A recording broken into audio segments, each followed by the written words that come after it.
Hello everyone, I'm Max from Canada. From Thailand. Welcome to our channel. Today we are reacting to Geography Now, Indonesia.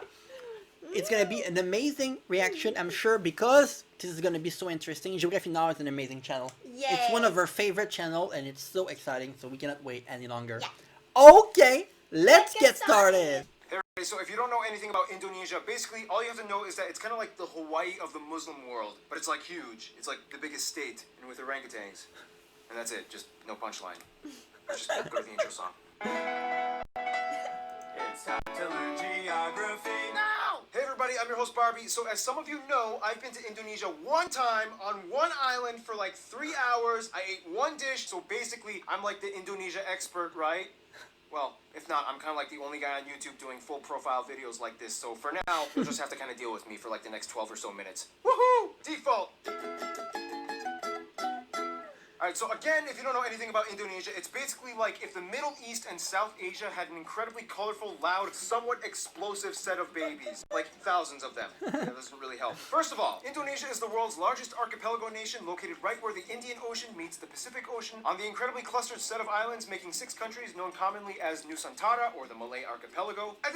Indonesian Archipelago. Sure, whatever makes you happy. Indonesia actually has land borders with 3 of these countries, East Timor, Papua New Guinea, and Malaysia, on the biggest island, Borneo, or Kalimantan, which is one of the world's only 2 triple split nation islands, the other one being Cyprus. Although technically if you include the UN buffer zone, it's kind of like 4 entities, but the UN isn't a country, whatever, just watch the Cyprus episode. The country is divided into 34 provinces, 5 of which have special administrative statuses, with the capital and most populous city, Jakarta, located on Java, the world's most populous island, with nearly half of the entire population of Indonesia. I think that was a few years ago, right? Because I think that right now they're gonna switch from Jakarta to somewhere in Borneo, right? Somewhere in Kalimantan is gonna become the capital because Jakarta is sinking.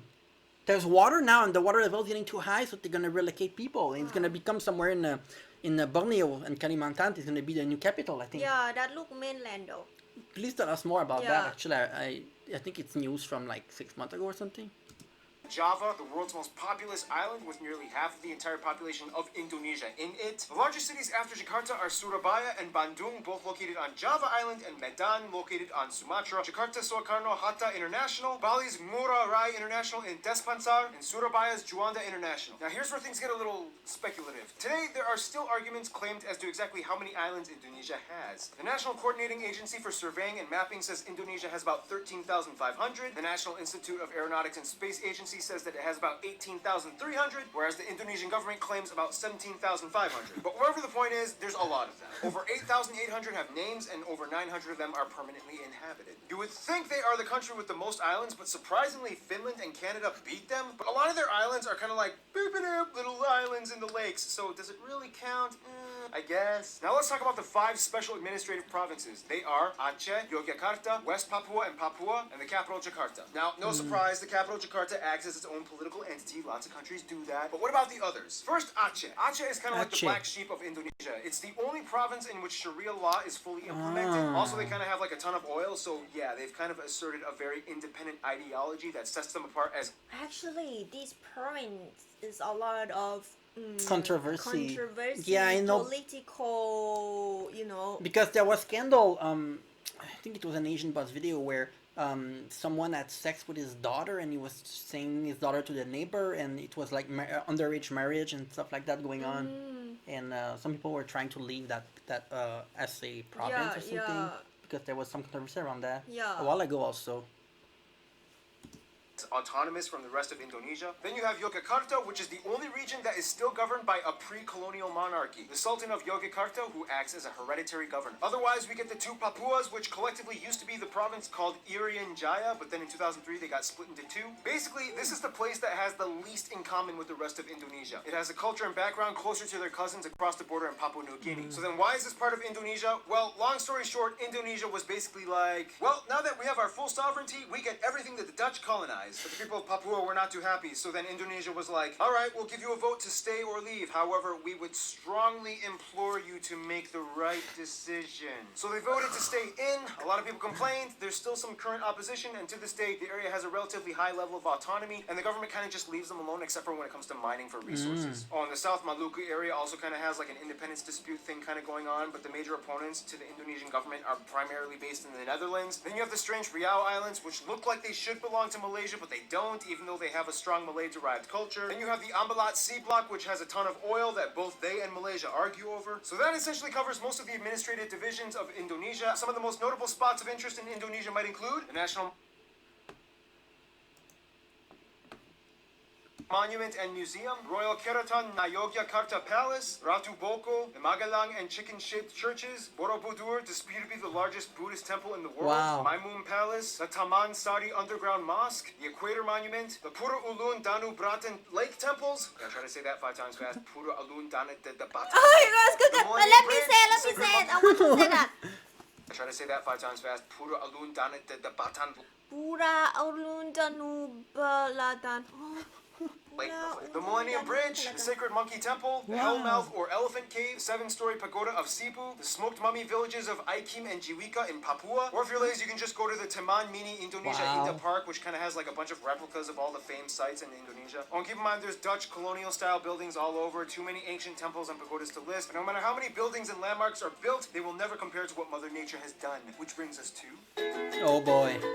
The volcano and everything? Indonesia's land is like that one ex we all had back in our 20s that we trusted a stupid friend to hook us up with. Super attractive, but almost killed you a few times. Indonesia lies on what is labeled as the prehistoric continental shelf known as Sundaland, which during the Ice Age times pretty much connected all of the islands together before the Wallace Line until the ice melted and filled in the gaps. Now this is where things get incredibly messed up. Not only is Indonesia right in the worst part of the Ring of Fire, but the country is basically smashed between 3 converging major continental Whoa. plates. The Eurasian, the Pacific, and the Australian plates, with dozens of minor plates and rifts like the Sunda, Timor, Banda, Molucca, and so on. This, in return, gives Indonesia over 400 volcanoes, disputably more than any in the world, with over 150 active ones, making it the most volcanically active country in the world as well. This means on a daily basis, Indonesia experiences on average about 4 earthquakes a day, ranging anywhere between the small, timid 3 to a noticeable 6 on the Richter scale. And you never know where or when they will happen.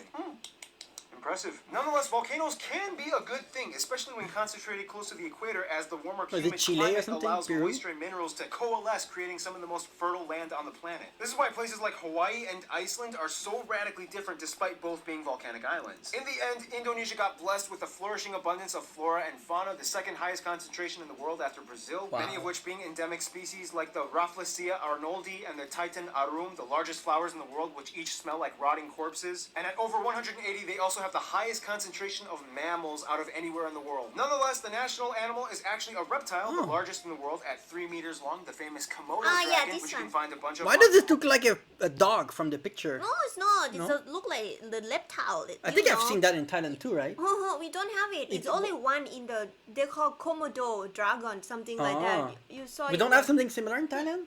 That similar. That one they call what? Water monitor. Oh, but water it's monitor, different. yeah. I think this one they only have in Indonesia. Yeah. reptile, the largest in the world at 3 meters long, the famous Komodo dragon, which you can find a bunch of on Yeah, Komodo Komodo Island, which is where Island. they get their name from, and they can kill people. Just a heads up. And the surprisingly not national animal, even though everybody knows and loves them, the only great ape in Asia, orangutans, are only found on this archipelago as well. By the way, they look docile and quiet, but orangutans can rip off your arm if you anger them. So don't. Otherwise, the largest mountain, Puncak Jaya, is located in the east in Papua. The longest river, the Kapuas, flows on Kalimantan, or Borneo Island, starting in the east, emptying into the South China Sea. The largest lake, as well as the largest volcanic lake in the world, Lake Toba, can be found on Sumatra. This is also the site of the largest speculated volcanic explosive eruption on Earth that essentially created a worldwide volcanic winter. The eruption was so big that you can literally observe ashes from the explosion that went as far as Malawi in East Africa. Remember, guys, Mother Nature is beautiful, but if she wants, she can kill you. Close to Puncak Jaya is Grasberg, the largest gold and copper mine in the world. And on Mount Ijen on Java, which spews out blue lava, all over you can find intrepid sulfur miners that literally go into the base of the volcanic craters, risking health just to get raw sulfur ores. Otherwise, you have other anomalies like the Sidorajo mud volcanoes, the three-colored lake Kelimutu in Flores, and the Kakaban Island jellyfish lake. Too many strange places. To this day, Indonesia is the #1 producer of palm oil, cloves, cinnamon, nutmeg, coconut, and vanilla. Some national dishes might include things like rendang, Satay. or satay, gado-gado, lontong, ketupat, papeda, ikan bakar, pempek, tumpeng, lemang, and the national dish nasi goreng, which basically just means fried rice, which has no exact recipe. You can mix it up. Wait, a lot of them are similar to the one in Malaysia, right? Yeah. They have a lot of similar. We went to Malaysia like maybe 5 times, and a lot of the dish I recognize from Malaysia. We went to Borneo, but on the Malaysian side also. Yeah. So. Whatever you want to it. Oh, and keep in mind, Malaysia might argue that some of these dishes belong to I was them. gonna say. Whole other story tied in with history and culture. We got time. Why not talk about it? Now, there's a lot of curious mysteries when it comes to Indonesia's people. Like, how did they become predominantly Muslim? Or what's the whole deal with them in Malaysia? Or wait, this guy is considered an Indonesian? What? True, right? Because they were colonized by the Dutch. Yes. But the Dutch don't have a lot of influence anymore. And then so. when they leave, they just leave completely, not Yeah, like, it's like strange. the UK or So French. let's see. Yeah. The country has about 263 million people, making it Wow. the 4th most populous country in the world, with the largest population of Muslims as well. Now here's the thing. In a sense, yes, 95% of the population is considered native Indonesian. But that's an incredibly broad term, considering that Indonesia has about 300 different ethno-linguistic groups split up across all the island regions of the country. If you look at a map with the actual ethnic group breakdown, it kind of looks something like this. Nonetheless, the two largest parent ethnic groups are the Javanese that make up about 40%, the Sundanese that make up about 15%. Otherwise, the rest of the population is primarily made up of smaller groups and tribes that have only around 2 to 3% each, like the Batak, the Sulawesi, the Balinese, Minangkabau, Betawi, Papuan, Dayak, and so on. Finally, about 5% are non-indigenous Indonesians like Chinese, Arabs, Indians, and even a few Europeans. They also use the Indonesian rupiah as their currency, they use the Type-C plug outlet, and they drive on the left side of the road. And here's where things get a little confusing. Culture and language. The one thing that kind of unites all Indonesians is that they share the national language Bahasa Indonesia, which means the Indonesian language. However, Bahasa Indonesia is actually kind of like a lingua franca to many of the people, as Indonesia is the world's largest trilingual country. In addition to Bahasa Indonesia, most people speak their own mother tongue as well as English. Yep, English. They caught on quick when they realized it was the money language. The funny thing is, even though the Javanese make up the largest people group, the Javanese language is not an official language. Technically, it could have been, but then that would have favored one people group over all the others, which would have caused tension, so they kind of had to choose like a neutral default. Plus, Javanese is like really hard to learn, and the original writing system, although very beautiful, is incredibly difficult to write. Nonetheless, at nearly 100 million speakers, this makes Javanese the largest non-official minority language in the world. And that's why the Bahasa Indonesia language is so strange. It's not even technically indigenous to Indonesia, but more Malay-derived. To this day, people who speak Bahasa Indonesia can understand somewhere around 60 to 70% of what their neighbors are saying in Malaysia. The biggest difference, though, would be the loan words, as Indonesia took quite a bit of influence from the Dutch back in colonial times. For example, kantor versus kantor, doctor versus doctor, mantel, mantel, oma, opa, wortel, wortel. Speaking of the Dutch, quick history lesson. Hindu kingdoms, Buddhist kingdoms, Islamic kingdoms. The Portuguese come in quickly, but then the Dutch flock in. Japan comes in for a couple of years and decimates a huge chunk of the population. Independence, Republic, the Suharto years, controversial incidents and fights with ethnic Chinese, Timorese, and Papuan peoples. Suharto falls, Reformation period begins, and here we are today. In Indonesia, all citizens are required to register under one of 6 recognized religion categories: Islam, Protestant, Catholic, Hindu, Buddhist, and Confucianism. It's the same in Thailand, you told me, right? When you have a passport, you need to write your religion inside the passport? Not passport though, the ID card. Oh, the ID card. Identity Okay, because you show your card. passport there, I think. Yeah. Oh, you need to. It's so strange for me because where I'm from, you don't have anything like that. But you need to register the religion. I'm wondering why. Because your religion can change, right? Maybe you are Buddhist and 10 years later you change your religion. What's gonna happen when you change your religion? Before that, I did not wonder at all. You know, you born and then they just put it. You are Buddhist. Do you know why? From a Thai perspective, why they could be doing that? I think maybe it's because of when you need to find a job, they also gonna look at your religion too. If you are Buddhist, you know, because you are Buddhist, you are the same as them. I think they're gonna choose you because don't take me wrong, because like if you are Muslim or Christian, the practice gonna be kind of different, something like that. Well, you're saying before that. You're that's saying what that they are can use that thinking. for discriminated people. for judging people, their character based on what they that believe. was before, but Okay. I don't know. Maybe it's changed a lot. I Maybe don't you can really tell us know. why you do that Yeah. in Indonesia. With either, then sorry. Prior to Islam entering around the 13th century, Indonesia was actually primarily Hindu and Buddhist. It's disputed on how exactly Indonesia became prevalently Muslim. Some people will say that it's because of the Arab traders that came by in the early first millennium. Others will say that maybe it had to do with the Malacca Sultanate conquest that fought against the Hindu and Buddhist kingdoms. And the truth is, both might be right. Inevitably, Bali became like the last sort of haven for whatever Hindus were left. The eastern Nusa Tenggara region and the Papuas remained predominantly Christian as the Dutch and Portuguese shared the gospel. Islamic culture in Indonesia is a little different from what it looks like in the Middle East. For one, most mosques don't have the typical dome structure, and actually many of them resemble Hindu temples, like the Demak Great Mosque. When a family member dies, their relatives might often come together and pray for a whole week, and then again on the 40th day, and then on the year anniversary, and then on the 500th day, and so on. Also, the night before Eid al-Fitr, the youth might gather and go around neighborhoods reciting the takbir. Those are some things you don't really typically find in the Middle East. Clothing modesty customs are pretty loose. Not all Muslim women wear hijabs, however, the ones that do might also complement it with Western clothing, like branded t-shirts with skin-tight sleeves and jeans. When I was in Indonesia, I saw a hijab-wearing woman with short sleeves and capri pants exposing her calves. I was like, can they do that? Now, in terms of culture, again, it depends on where you are, and many indigenous peoples still follow ancient traditions. Everything from the Minangkabau candle dance to the gamelan players of Yogyakarta, Wayang Javanese shadow puppetry, Balinese festivals, Wow, Sumatran so pencaksilat colorful. martial art tournaments, Kenya motif paintings of the Kalimantan tribes, the deadly Pasola game played by Sumba peoples, Karabeng cow racing on Madura Island, the strange burial traditions of the Toraja people, and everywhere you can find those pointy longhouses. Otherwise, some notable people of Indonesian descent might include people like the first president Sukarno, Karno? Gadamaja, R.A. Kartini, B.J. Habibi, Iko Uwais, Oh, I love him. Gadamaja, R.A. Kartini, B.J. Habibi, Iko Uwais. Ah, he do Oh, okay, okay. he we do a remember. martial art movie, action Yeah. movie. He's very famous. Yeah. Coco is very famous. Not only in Indonesia, he's famous in Thailand. He's very popular actor. I saw some of his movie, amazing. Yaya Nuruhian, Sesep Arif Rahman, Ah. Agnes Monica, Iwan Ah, Faz, and guess Monica, the Anggun, singer. Megawati Sukarno Putri, the Hartono brothers, and YouTubers Brian Emanuel and Raditya Dika. Now, it's so hard to cover Indonesia's culture because there's so many different people groups, each with their own cultures. It's insanely colorful and rich. I wish we could cover more, but we gotta move on to some diplomatics, shall we?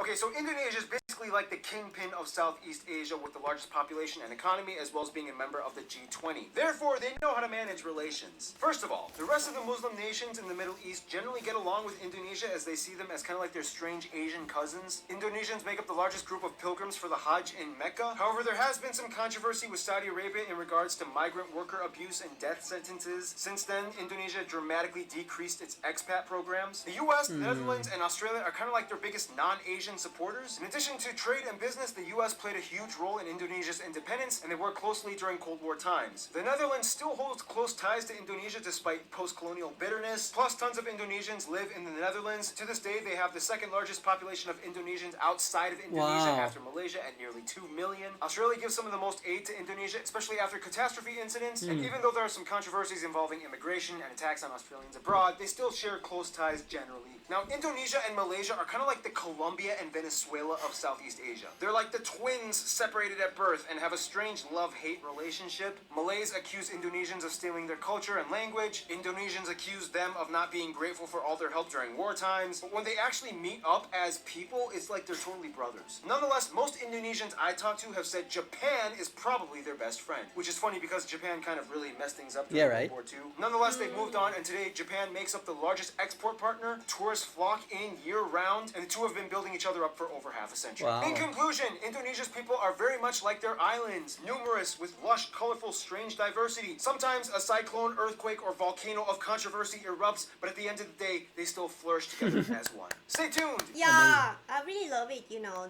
the country like Japan or the country like Indonesia, Philippines, Chile, wherever that they have a lot of volcano, anything earthquake, you know. But in the end of the day, they just like get back together. They can deal a lot of things about that. I kind of wonder because in Thailand we not really have a lot of things like that before. Like before, we have no volcano or anything. Just were the tsunami, big thing, and then some water flood sometime. I think I really respect them a lot. We need to go to Indonesia one day. We have been Oh, to. I want to go. Back then, 2, 3 years ago, I was thinking about, because I love to go and take a look at the volcano before that, and I really like upset in Borneo. They have a lot of things because we went to Malaysia. Yeah, we went to I- Malaysia a Yeah, lot. so I was thinking that I want to go Indonesia. They have a lot of things that I want to see. But We yeah, will go one day. yeah. Thank you for watching, everyone. Please suggest us more and see you very soon. Bye bye. Bye bye.